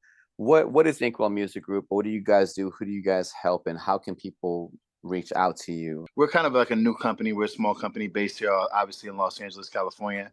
Inkwell actually started as a platform for my youngest sister. Because as I got older, I started to, I won't say manage, but kind of like guided my younger sister to what she's doing now with the whole Death Row thing. I was guiding her as an artist. Nice. And but my sister and I had we had a few differences in terms of how we should approach the game. Because I'm looking at doing things behind the scenes, and she looked more so corporate, with like labels and whatnot and stuff like that. I looked at it more of trying to approach it as an independent, you know what I mean? Okay. From an independent standpoint. So Inkwell, I started this company. We had our different views on how she should go about her music in terms of business, and she went corporate. And I still love her, and very supportive of whatever she's doing. But me myself, Inkwell was just sitting here, so I was just like, my wife was like, "Hey, well, you are an artist. You might as well, crank out some songs or something." And I was like, and then that turned into that. So nice. Wives have a way of encouraging and bringing the best out of us, don't they? Yes, man. Yeah, yes. yeah. But as speaking of that, man, like I wanted to talk to you about that, because like I got being 41, going on 42 now, like I've been married 13 years, been with my wife for longer than that. And congratulations on that, my friend. Thank you, bro. I really appreciate that. It's been nothing but positive. All this, everything you see here, this is my latest studio, everything I got, it could be like I could credit to her 100%, man. But that's beautiful. Thank you, bro. And as a married man yourself, like how, I mean, because obviously, there's our single friends, and the dating game these days is a mess. But like, oh my God. you got your nest, you got your hill to die on, bro. Like, talk about like, how has this been as an artist, as a person? Like, what's this married life like for you, man? For me, she's been an absolute blessing. You know what I mean? Like I said, there's a lot of bumps in the road on the way here. Yeah. I'm not trying to give any more sad stories. I came to California, I was blind in one eye, literally blind in one eye, could not see shit. My whole eye just done. And because I have a thing called a wife, she kind of guided me and gave me a lot of because I didn't know anything coming to California. California is one of the most expensive places to live, and she's been over here a little bit longer than me. So yeah, you can make Fun fact: you can make $114,000 in the state of California. You still considered low income. Ooh, it's not for the weak, bro. This is real deal out here. So, but marriage has been beautiful, man. For her, it's very easy. Well, I'm not saying easy, but it's been easier than what most women may or may not have, because I'm not a person that's really big on sports. I don't watch the basketball game or follow the football game. It's creating, continuous creating and learn. I'm like a nerd. I'm really a low-key nerd. My wife, she watches television shows and all these little shows or whatever, and I don't even watch TV. Yeah, she'll tell you. She's like, he never watches TV. All I do is like, I'm always feeding my brain, man. Hmm. Yeah. Yeah, That's what's and I up. find interested. I find interest in that. You know what I mean. But in terms of marriage, I want to commend you on you and your old lady's Oh, thank you, bro. 13 years. That's really really impressive. We've been together. I know my wife for 42 years.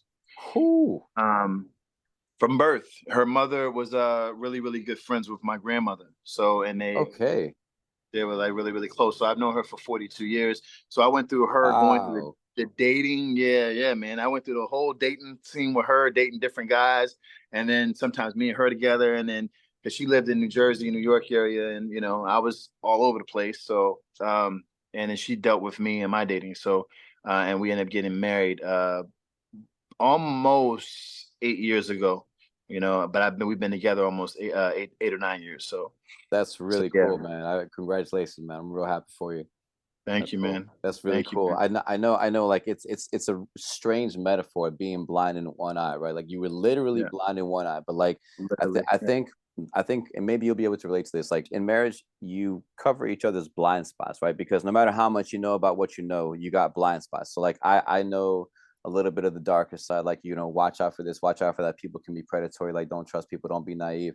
And my wife is a little bit more on the nurturing and loving side, and she knows my blind spots. I see her blind spots, and like like Rocky in Rocky Part One, he talks about him and Adrian like we got gaps, we fill each other's gaps, and that's kind of what marriage has been for me. It's like somebody to cover your blind spots, because like I can learn everything that I can learn, but no matter what, I'm always going to be flawed. There's always going to be things that I'm blind to or naive to, and vice versa. And I Sure. think for me, like she has balanced me out, and I wouldn't That's be dope. putting out art. I wouldn't be doing what I'm doing had this not worked out for me. I can imagine how my life would have turned out in dating these days, my man. I've heard nothing but horror Horror stories. stories. Yeah, now I'm Ooh. with you.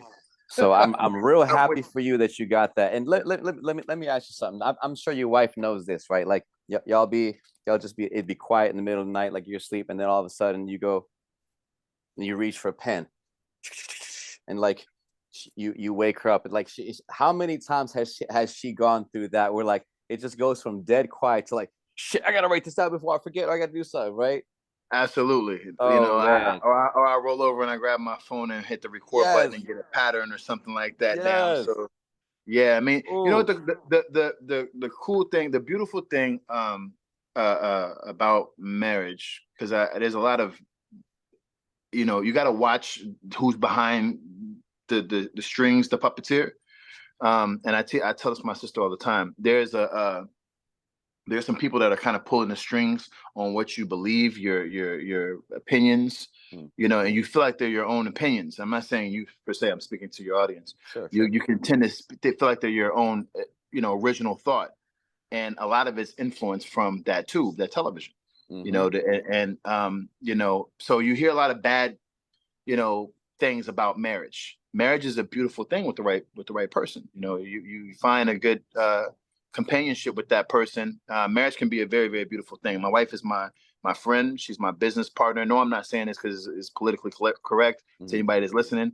It's really what I feel like. That this is my right hand. You know what I mean? Mm-hmm. Don't watch me, watch my wife. You know what I mean? If there's some problems pop off, my wife might swing a left hook or right hook. We've always been like that since we were young kids. We ran away from home when we was like 13 years old, 12 years old. You know what I'm saying? Oh man. So she's been around for a long time. But my advice to a lot of people is whenever you are looking to settle down, look for a friend, look for a companion, look for a business partner, look for commonalities. Mm-hmm. You want a woman that's going to either help you build what you're doing, or at least sitting on the sidelines cheering you on, bro. If you don't have either the two, then it can hinder whatever it is that you really truly want to do. Yeah. So I like that. yeah. I like that the idea of like being business partners, because even whether it's literal or like being a metaphor, like you have to treat your marriage like a business. Like you got to have meetings about everything. Absolutely. You got to talk about the day to Absolutely. day. How are we doing here? How are we doing with the kids? How are we Absolutely. doing you got to have these meetings, because marriages that don't where you don't communicate, man, it's nothing but downhill from there. But Horrible. Downhill. cool, Yep. cool, man. Like I'm really happy for you, man. I want to get back to music and hip hop, man. Like the expression top five is something that you hear these days. Like this person's the top five, or I got my top five. Like, and I feel like sometimes people mean it literally. Like they got this five that's just like the golden child of like the immutable like top 5, and then like maybe it's just like a term of endearment for like, you know, somebody I have a lot of respect for. But like what is top 5 for you? Do you have a top 5? And if not, like who are some of the MCs that for you like the world has to hear that you would consider like an honorable mention? Top 5. Top 5 is kind of hard to sum up in top 5 for me. Yeah. Because I write R&B. There's a lot of things that I'm really hard to box in, and I guess that's really hard for I guess mainstream to kind of, you know, like we can chew bubble gum and walk at the same time. You know, some people have more than one thing that they do and might be really gifted. You know, how about just lyricists, just like MCs, like hip hop wordsmiths? How about just that? Okay. Yeah. All right. So let's say I'm gonna throw Jay-Z up there. I know you're not a fan of Jay-Z like that. I got a lot of respect for Jay-Z. Okay. I don't like a lot, but like a week ago, that whole album, like a lot of the stuff he did, Blueprint 2, I can understand Jay-Z being a top 5. Absolutely. Okay. So I definitely Jay-Z for sure. If anybody's heard my music, you know Eminem. So Jay-Z, Eminem, Sahai, the Prince. He's from Atlanta. Really dope artist. Please look him up if y'all haven't heard of him. Graph. He's a artist out of Queens. Super crazy with the wordplay. Fabulous. J. Cole, Joyner Lucas, K. Shine, who's actually a battle rapper. He's a battle rapper on URL, Underground Rap League, and he's I think he's from Harlem, New York. He's fire. The Baby, believe it or not. Okay. What I do is people will go get wrapped up in the whole commercial aspect of it. I look at lyrics, I'm really big on that. So and the Baby has crazy breath control. It's hard to do that shit. And if you're performing, I don't know if you've ever heard him like how he raps. No, that not shit's really. hard, bro. You know, I rap fast, so that shit is hard, man. So the Baby for that. Fred the Godson, rest in peace. He actually died of COVID a couple years back. He's from the Bronx. Oh man. Yeah, Fred the Godson. Conway the Machine. I don't know if you ever heard of them. The new artists that are coming out of Buffalo, New York. Tory Lanez. I'm sure you heard that name before. I can't say that I have, man. I'm sorry. Okay. And this is why I like asking people, because like I often get wrapped up in my own bubble, and I know what I like, and I know how far my tentacles reach, but I don't cover it all. I don't know it all, and that's why I like hearing from other people what their top 5, because when I go back and I listen to this right now, I'm gonna be listening to these artists that you're shouting out that I otherwise wouldn't have been hearing had you not shouted them out. So that this please like school me, man. Take me to school. So there's 3 more. So there's Crooked I. He's actually from Long Beach, but he's not a gangster rapper. He has a penmanship that's insane. His name is Crooked I. Then there's Joel Ortiz. He's a Puerto Rican cat from Brooklyn. He's on my playlist. He signed with Eminem, so you know where I'm going with that. Yeah. And then last but definitely not least, Disaster. He's a battle rapper. Nasty dude. URL as well. He RIP'd cannabis, unfortunately, didn't he? Yes. That was hard to watch. That was tough to watch. Yeah, Disaster's he's a monster, man. He's a monster. And I have let me carve this out there too.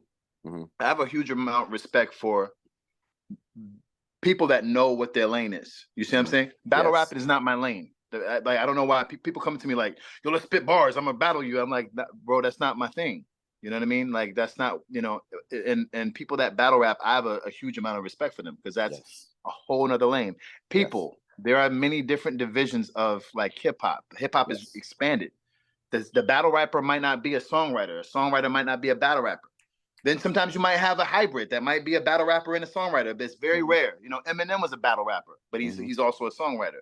And those are very rare too. Yeah, but there's a lot of different branches of hip hop. I just wanted to kind of throw that out there. Absolutely, yeah. Because like people talk about like this is hip hop, this is not. I don't think it's that simple. Like Nicki Minaj, as much as I have a problem with the Nicki Minaj's and the you know the Cardi B's and like the Bama rappers and like the mumble rappers, it's still hip hop. Like I can't say it's not hip hop. Like it's that Still is area hip of hip hop. hop that I don't touch. It's like there's lots of food ingredients. Like I don't eat every type of food, but it's still a food, and it's good to somebody, you know.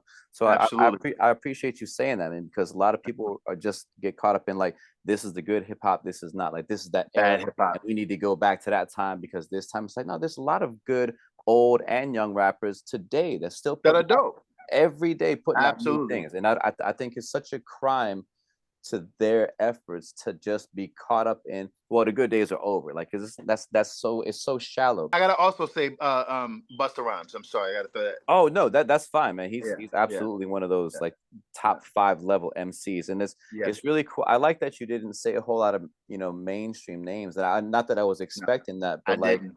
maybe I Eminem. didn't. Eminem is like the only one, but I think like Mhm. he's just so off the wall. I He's a remember, hybrid though. He's a hybrid. yeah, He's yeah. respected underground and he's respected mainstream. He's Yo, hybrid. I remember I had a really good laugh with you over one of his stupid ass lines where he's talking about like, let's ask Dr. Dre. Dr. Dre, Dr. is Dre, it gay to if we say, play putt but golf the with a ball with friend? his name. Uh, That but whole I ain't done yet. yeah, and then he busts off into, now why do they make you who? Pippity caca poo poo. Psych, Yeah. like he's stupid. He's so stupid, but like, and that's not a quotable. He's not changing the world, but like No. those kinds of bars are like one of the most memorable because it's like, man, like who thinks to say that kind of shit? And like, You know, it's wow. like, like I'm not gonna act like I'm not a serious artist when I'm a Mhm. serious artist, but you're gonna hear me make stuff that I'm not serious on. Yeah, Like yeah. you guys, I'm not trying to be the judge of how hip hop should go, but man, stop gang banging on breakfast, bro. Like, like y'all gotta stop like acting like y'all are just killing people left and right. Because if you was, man, like I'm not gonna do that. I'm just saying at the end of the day, let's stop with the hardcore. Like, have fun with your music, man. Have fun with it. It's not wrong with having those serious songs because I know we all have traumas or whatever.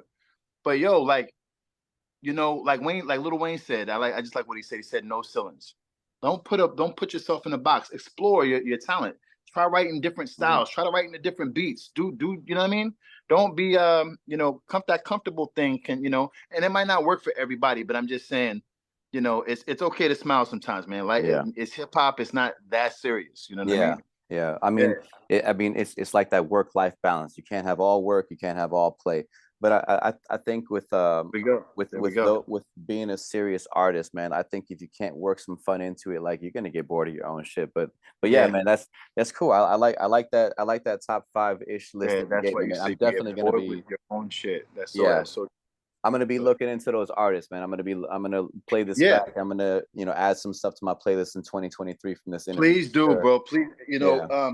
you said you get bored with your own shit. That's really like if I just did just hip hop by itself, I probably would get bored. If it was Hmm. 24 hours just hardcore hip hop bars and Right. that's it, I would get bored. So that's why I had Yeah. to do other things. I had to create though. Hmm. So, that's why I started getting into film and film was just a thing because, shooting videos was so expensive. Yeah. And then now that I started shooting my own videos and I started buying more equipment, and the next thing I know, I ended up getting a job with the senior producer for American Idol, and Mm. we're producing content for the major networks in LA. Nice. So yeah, man, explore. You don't have to always be the rapper on the stage either. Hmm. If you want to be in the industry, there's songwriting. You can ghostwrite for people. You can get into film production. You can get into beat production. You can get into mixing and There's so many. It's a whole network of things you can get into in Hmm. the music world and entertainment world. You know what I mean? You don't That's, have to be the superstar on stage. what did you call it earlier? Gangsta at breakfast? Yeah, yeah. Stop gang banging on breakfast, man. Gang banging on bacon and you know what I Yeah, mean? And yeah. like There, relax, cool out. there's a difference between graphic and gratuitous. You know what I mean? Because you can tell an Sure. R-rated story, you can put out an album with a parental advisory sticker on it, but that don't mean it's necessarily gratuitous. It might be graphic, it might be talking about some real shit. But like, you're right. Some people I think do a lot of things for shock value and clickbait and shit like that. For But sure. I'm actually working on a song. I'm not even working on a song. The song's already done, and I'm gonna be releasing it soon. But it's about uh, where hip hop is in terms of drill. That's like the popular thing right now. There's so many young guys that are losing their lives behind, you know, making music, man. And you know, it's a very unfortunate thing.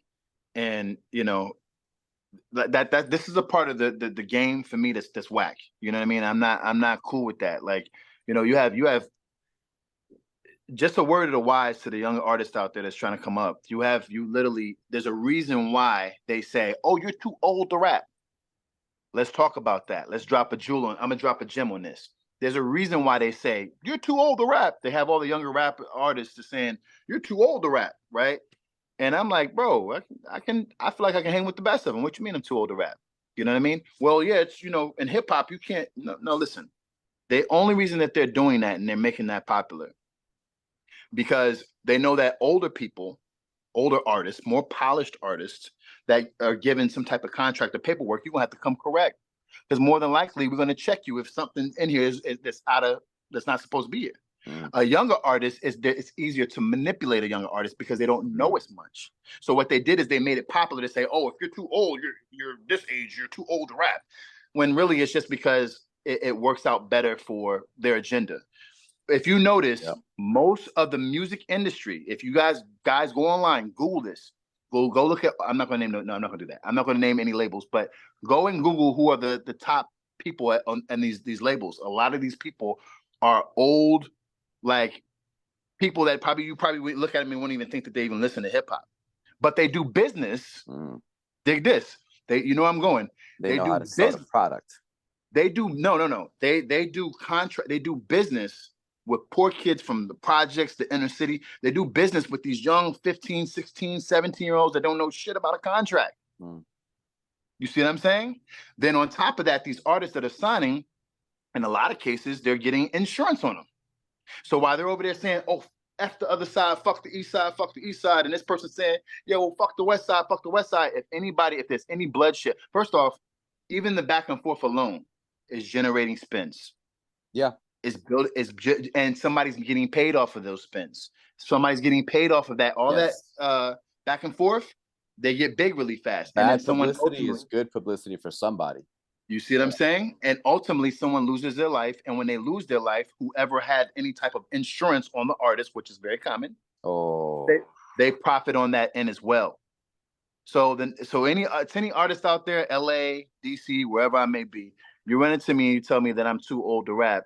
Just understand where that idea came from. There's a puppeteer behind the curtain. You might want to look into that.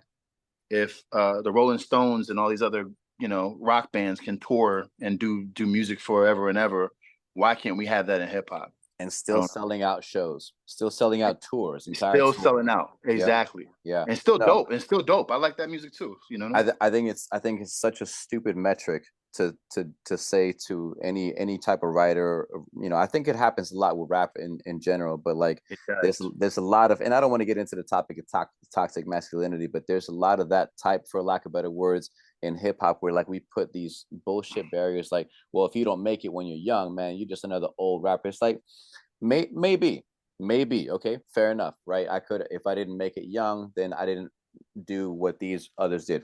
Fair enough. But like, I know what would have happened to me if I made it young. Like if my music would have got hit in the millions when I was like anywhere between 18 to 25, I would have ruined my life. I would have done damage that I couldn't repair to this day, and maybe not had the opportunity as a 35, 38, 41-year-old man to tell a more polished and up-to-date version of my story that includes my past that I can own up to, because I fucked up beyond repair, right? So there's a part of me that's so glad that I didn't get caught up in that, and that I'm still putting out music at 41, because that whole, you gotta be, if you're either a rapper or you're just an old rapper, I'm not by. I think when artists can't feel like they can't compete, like when they can't see you bar for bar, they're gonna try to take you down. Like they're gonna go for your confidence. They're gonna try to go hit you with the insecure and make you feel insecure. But it's just like that's what young people got to understand. It's like, people are either going to compete with you on a fair playing field and shake hands afterward, or they're going to try to do you dirty and undercut you. And you got to understand the difference. When somebody's competing with you, fair is fair. You can learn how to celebrate their successes, and you can learn how to be happy for them. But when you being undercutted by people, man, that breeds nothing but animosity back and forth, and that's a no-win for nobody. But I'm glad you pointed that out. It's funny. I'm glad you pointed out the fact about you know, how they feel like, you know, they're insecure, you know, how Yeah. artists like that can be insecure because, you know, people feel insecure, like the insecurity is such at such a high level that it's like you can't even compliment another artist when you know that the artist is dope. Mhm. Like it doesn't take nothing away from me to compliment another artist. There's so much room out here Mhm. for us to win. Are you aware how big the planet is? The Mhm. planet, you know, we got billions and billions of people here on the planet Earth. Yeah. So it only takes even just 1% of the population on Earth. You could be a Yeah. millionaire if you just 1% or less than 1%. That's it. So yeah, just because one person doesn't connect with you doesn't mean you still have an audience out there, no matter Yeah. what you do. So, you know, I don't know. I just feel like it's a really it's a poor man's mentality to say, you know, I can't, I'm not going to support I mean, it literally costs nothing. It means nothing to share Right. something. I mean, it's just click on share. You know what I mean? If you like it and it's dope, you know, I don't see the big deal about that. But we have a very crab in the bucket mentality. So I really feel like that's the way to go, man. I swear, like if I hear that tomorrow, Holy Smoke hits like 2 billion views, man, and my reaction is gonna be like, well, what the fuck took y'all so long to notice? You know what I mean? I've been knowing this guy is hot. It's like, so for where sure. were y'all like 2 years ago, 5 years ago, 8 years ago? Like, I really do hope that artists don't get caught up in the numbers and the likes, because it's really easy to do that, to get caught up in your views and your likes and stuff like that. It's like, look, just put out stuff that you won't regret putting out, that when you look back and Right. you watch it or you listen to it, you're like, yeah, I'm glad I did that, and I'm glad I did it the way I did that, and fuck the views, fuck the likes, you know.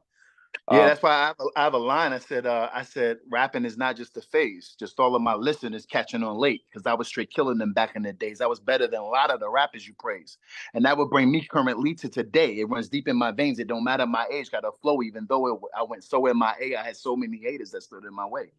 You know what I mean? I literally speak on that. It really bothers yeah, me that artists can't support. We have to have camaraderie and the you know and our community within, you know, creators community. You know, we got to have some more camaraderie, man. There's too much, you know.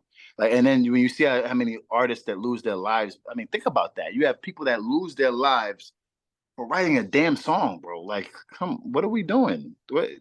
And this is what for me it became whack, you know. And I was like, that's corny. I'm not following that. because even if people do jump on the bandwagons, and even if you do make a monetary success of yourself, Right. live in that falsehood, who knows where living a lie I mean, even people that look happy, like, you know, I'm not saying this man lived a lie, but recently, you know, Ellen DeGeneres' DJ and host, DJ Twitch. Twitch, Okay. he Yeah, yeah, committed yeah. he committed suicide. You know, this man ended his life, and only days before he was posting Wow. TikTok videos with his wife dancing, looking happy, and like he's a famous guy. He looked healthy. He's in great shape. He had his career on this show. He was accepted by white America, by Black America. He was accepted by hip hop and the b-boy community and the people who just enjoy daytime TV. Wow. So he had a lot going on for him, and behind the scenes, Wasn't happy. something was so off that Wow. he took that step. So like, don't people need to not get it twisted. Like, making it and getting that fame, and it's not exactly what you might think it is. And I'm not saying I know from Not. personal experience, but I listen to the people who live that life, and stuff you're Not. talking to me about today. Don't be confused that fame is what you want out of this, you know. Smoke and mirrors, man. Yeah. It's really a bunch of smoke and mirrors. It appears to be a certain way, and I'm not talking completely bad about Hollywood or whatever. I'm just saying it's not what many people think it is. It's very gig based, and you know it has a lot of ups and downs, and you know, and it's very competitive. But then there's also things that, you know, like for me, you know, I'm not compromising my integrity for no fucking body. I don't give a There fuck you who you go. are. I don't give a fuck if you, Jesus Christ, if you, I don't care how much money you're offering. There's just certain things I'm gonna tell you straight to your face. No, I'm not doing it. You know, yeah, but we need you to whatever it is. I'm like, bro, listen, let me take off my name tag. Let me take all this shit off right now Hmm. because I quit. If that's what I got to do to keep this job or work over here, I'm not doing it. No, Yeah. no, no, no, no. So, you know, but some people will say, will take that opportunity for whatever their reason may be, you know, and sell it. You know, I call them soul sellers. For whatever reason that they sell their soul, you're still selling your soul. You know what I mean? And that's just something you got to ask yourself. Yo, like, am I willing to do whatever to get to fame? Like, am I willing to do whatever? You know, because a lot of the reason that I'm not saying all of it, but a lot of the reason that I'm not, I guess, quote unquote, famous or whatever, is because there's a lot of things that I wasn't. I got a thing full of contracts was offered to me since I was a youngster. I've never signed one. Even in the Bible, after Moses freed the people, didn't they spend like 40 years in the desert? Yes, they did. Right. So like you don't, it's like you don't know exactly which way is there's no easy route. Like you either paying a price this way by signing a bullshit contract, or you're paying a price this way because you don't get the royalties, you don't get that big stage. So it's like you pay the price of, for lack of a better term, selling out and selling your soul, or you pay the price for struggling and starving and stuff like that. But you don't get to not pay a price. You know what I mean? There's no. Yeah, no, you got to pay some way. You're sacrificing something. Period. Exactly. You know what I'm saying? Even if you're doing independent, you gotta pick which, pick your poison though. You know what I mean? Even independent, if you're married, you're gonna spend a lot of countless nights working. You know what I'm saying? Like, you know what I mean? Where your wife or your whatever, your husband or whatever kind of artist you are, they're like, yo, what you've been in there for 8 hours. You're gonna spend some time with the kids, or you're gonna spend time with the family, or you know what I mean? You can't just lock yourself away in a room for a whole week like you would you get what I'm saying? So and that's the sacrifice. There are sacrifices even as an independent. You know what I mean? These days, there's YouTube, there's TikTok, Instagram, Facebook, there's all these social media platforms, and people young and old, because my parents sometimes can't put down Facebook and can't put down the phone. So it touches all ages. We're taking in so much media, and everybody feels like they need to add their 2 cents. I mean, here I am doing a podcast with my man here, but like with so much influence and so many things coming our way, like I know who I take my cues from, what people I listen to, where I get my news from, and how I sort it out. But like for you personally, like who do you take your cues from these days? Like like alive or dead, famous or not famous, professor or struggle. Like who do you take your cues from, like as an artist, as a person? Like anybody that listeners should look into before it's too late? Oh man, there's so many. I know on Instagram they have a guy named Promo God, Promo. I want to say underscore God. It might be 33 at the end too, but he gives a lot of pointers for independent artists. And he basically drops gems, man, on terms of like if you're trying to, make your video have a lot more views, or the order in which you should be doing things when you're releasing projects. He covers so much. He covers ASCAP in terms of royalties and how that works, BMI in terms of how that works with BMI, which are PROs, performing rights organizations. Those are the people that collect your royalties. He literally breaks down everything, and he puts it on a very easy way to digest the information. So so Promo God. Another guy is named Dorian Group 22 or 30, I think Group 22. And he's a YouTube guy. He breaks down, does the same thing. Like I said, all the information that we never had as artists coming up. It's just like these younger people. I'm like, yo, you have everything online, man. Oh, like yeah. you guys are so fortunate. You have no idea what we had to go through as artists back in the day compared to now. I remember going through the indie Bible and like lists of colleges and nightclubs and little dives and creating little envelopes of demo CDs and hoping somebody get like. People don't know. These days, you just pick up your phone, you DM the bar, you DM this, you DM that person. It's like copy paste. So convenient. I did my promo. So it's so convenient. Me and your boy Trey, we used to we sit up at all night. I had a whole stack, and Trey would be helping me. We'd be burning CD after CD all night, burning CDs and writing the labels on them, and then go down to Bike Fest, and we're outside handing out the, yo, I'm an artist, yo, fam, how you doing, man? Hey, how you doing? Okay, hey, yo, that's what's up, yo. What you drinking on? That's what's up, yo. You got a minute for me though? Yeah. Then you're like, yo, my man, yo, you got a minute? Da da da. Like you're doing that all day. You don't know, man. Yo, that's a different kind of hustle. You know what I mean? So opposed to you record something and push post. Yep. and that's much less personal too, because you don't have to look at, like when we were doing the thing, like the face-to-face interaction, the trying to get interest from a total stranger, you're taking time out of their day. you have to see the look on their face of rejection. Like, you got to be rejected face to face over and over. These days, like, you don't know how many people are just closing out your video or not watching your video. So the rejection these days is a lot softer. Like, when we were It promoting is. and trying to put our names out there, like, we had to be out there swimming with the big fish. Like, why should I listen to you? Oh, Right. here's why. And we had to do the best, because why should they? Who the hell are we? Why should they take a minute out of the day to look at this handmade CD? We knew there was gold on it, but like, for all, I mean, why should they care? But I'm glad you know that You struggle. literally had to sell it. Yeah. Period. And you Yeah. got you. I'm walking out the mall. My car right there. You got like Mhm. what is it, like 4 seconds between here and the car. You Yep. got 4 seconds to sell me this damn CD.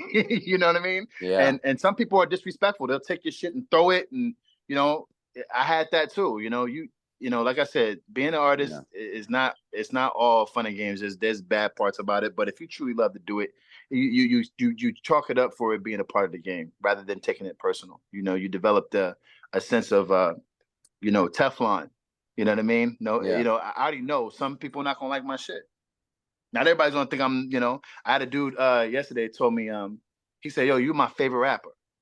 You know, and that meant a lot to me because, all the time and effort that I put into it. And he's like, no, I'm serious, bro. You're my favorite rapper. And he said, I don't give a fuck how fast you rap. I literally, I know every word.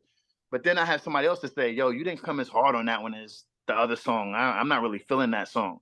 You know, I had people tell me they didn't like Blunt Trauma, but these are the things that come along with it. You're not going to make everybody happy. You let them talk. Yo, I appreciate that feedback. Thanks for letting me know what's up. Because what else are you gonna do? Be like, yeah, well, you don't know what you're talking. Like, then they might come back to you later. You know what I mean? But so anyways, I want to take one last break real quick. I'm gonna play Psycho. As long as we got one more track to play, I'm gonna play Psycho, and then we're gonna come back, and I'm gonna let you get the last word and close out for us. Is that good? Okay, sounds good. Bro. So to all the listeners, all the people watching, listening, this is track 2 from the Blunt Trauma EP titled Psycho. Enjoy this joint.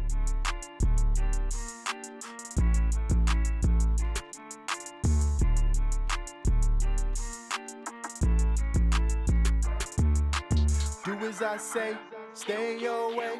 Do as I say, stay your way. Do as I say, stay your way. Do as I say, stay your way. Messing with a psycho.